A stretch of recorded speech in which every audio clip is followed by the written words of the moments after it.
Welcome, and thank you for tuning in to the debut videocast of the Baseball Dad YouTube channel.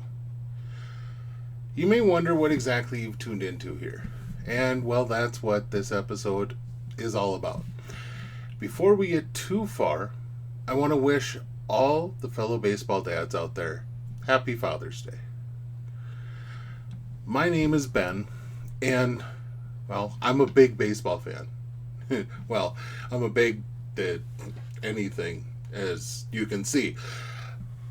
But I've been a baseball fan my entire life. And I knew that when I had children, that I wanted to pass down the game to them that had meant so much to me. So when my wife and I were dating, she told me that the only children she wanted to have were adopted.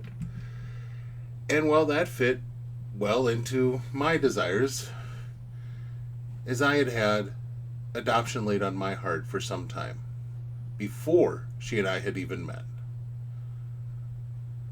We met 3 of our children in December of 2016, and they were introduced to my occupation at the time, which was freelance baseball writing.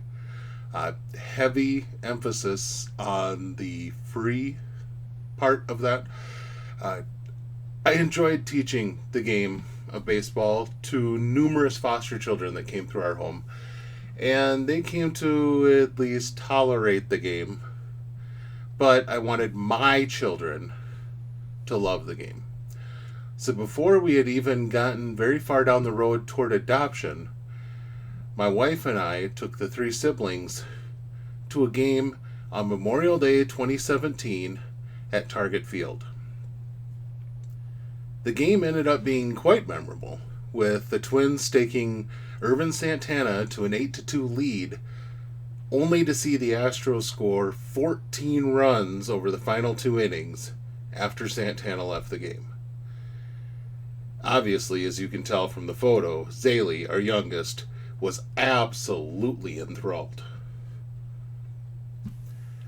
We've made a return trip to Target Field last August to watch my favorite club, the Braves, take on the Twins.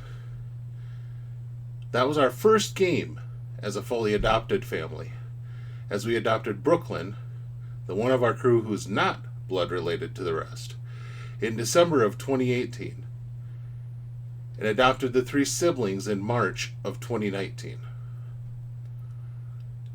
Now, what you can expect from this channel is to have an open dialogue with all of you about our love of the game of baseball and our desire to pass it down, including some ways that I've found to pass it down to my kids.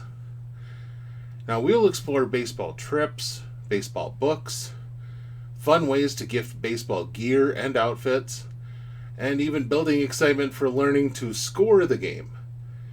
And all done on a minimal budget, as the game really should be accessible to all. Now, I'll be back each week, sometimes alone, sometimes with one or more of my cherubs, to discuss and or model various things we do around our house. You can follow on Twitter at BaseballDadYT and the number 1, or you can click the subscribe button and ring the bell to make sure you get notified for each new episode on this channel. And look next week for our first example video as we go forward on this. And I look forward to continuing on this journey with each and every one of you. We'll see you next time.